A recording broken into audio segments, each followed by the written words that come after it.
Let me ask you something. What if I told you that most of our digital fortresses, or cybersecurity setups, have this massive, unguarded gate right in the middle? A huge blind spot where attackers can literally spend months planning their next move, completely unseen.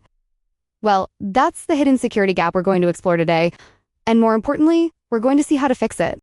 Most organizations today rely on what we call bookend cybersecurity.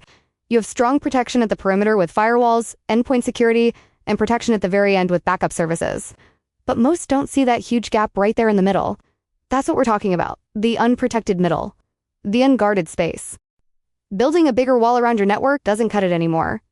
Attackers continue to find ways to get past the perimeter defenses, and every successful breach proves it. That bookend model is totally reactive. It only swings into action after the alarm is blaring. A proactive approach is different. It assumes a breach will happen, and it gets you ready to fight in that critical space between the initial entry and the final damage. And honestly, this slide says it all. According to IBM, with traditional security, it takes an average of 258 days before anyone even knows a breach is happening. That's almost 9 months. You have to ask, what is a hacker doing for 258 days? After they sneak past defenses, that period becomes their hidden playground. It is where they do the real, serious damage. That's a long time to just wander around, explore, and plan their next move, all while the traditional defenses are just staring. Think about it this way. A burglar quietly gets past your front door. They haven't grabbed your crown jewels or found the safe yet. They're not making a run for it. Instead, they're moving quietly from room to room, mapping the layout, checking for cameras, and creating a map of where you keep the valuables. This is, without a doubt, the most dangerous moment, precisely because you have absolutely no idea they're even in the house. And the scariest part is that these attackers aren't working alone. They are now actively sharing what they find inside networks, maps, vulnerabilities, and data with their fellow adversaries. This collective intelligence has become a business model called RaaS, ransomware as a service. This makes it exponentially easier for future attacks to take place and swiftly spread. Well, in the world of cybersecurity, this whole burglar in the house period actually has a name, the A.B.B.I phase. It stands for after breach, before impact. This isn't the big, loud ransomware explosion. This is the attacker's dwell time. It's when they're moving laterally, escalating their privileges and getting all your data ready to steal, completely undetected. Your traditional tools totally miss this because, well, they're still just watching that front door. And this A.B.B.I attack phase, this whole dangerous period, it can only happen because of something we call the unguarded space. This is your internal network. Think of it as the digital hallways and rooms inside your house where your front door alarm is completely blind. This is the arena that gives attackers all the room they need to play. Okay, we've got a huge problem. Attackers are operating freely inside our networks for months. So how in the world do you fight back and proactively secure this hidden battlefield that you can't even see? That exact challenge is what led to a whole new approach, the MTIL Framework. MTIL, pronounced metal, is a layered framework. It's built to operate specifically in that unguarded space. So instead of just ignoring the A.B.B.I phase, it confronts it head-on.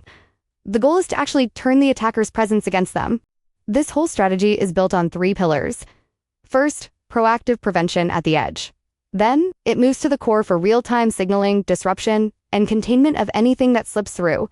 Finally, the vault layer renders your crown jewels unseen, unreachable, and untouchable. It's a complete, unified strategy from start to finish. The meta layer framework doesn't aim to replace your existing defenses. It focuses on building a more robust, collaborative defense in-depth design by augmenting these tools and securing the space in between. So how do these ideas, these pillars, actually turn into a real defense? Well, it's all about creating layers. See, the meta layer framework isn't just one single product. It's a multi-layered strategy. It's designed to secure the entire environment from that first entry point all the way to your most critical crown jewel data. Let's break that down a bit. The edge layer, that's your first line of defense, stopping the phishing, the obvious malware, and initial intrusions. But here's the key. We have to assume something will eventually get past it. That's where the core layer becomes the hero. Its role is to detect, contain, and stop lateral threat movement in real time by using AI-driven, bidirectional signaling against threats that have slipped past frontline tools. It cuts off that lateral movement immediately after a breach. Then finally, you have layer 3. The vault uses these really cool advanced techniques like chambering and microsegmentation to make your most important assets basically unseen, untouchable, and unreachable to anyone who shouldn't be there. Think of it like this. You're breaking your network into tiny, isolated rooms. Even if an attacker gets into one room, they're trapped and they can't get to the real valuables. Okay, that's the techie side of things. But what does this really mean for a business? Because the goal here isn't just better security. It's about getting much better business outcomes and fundamentally changing how you think about risk. And here is the single biggest outcome. Remember that 258-day average to find a breach?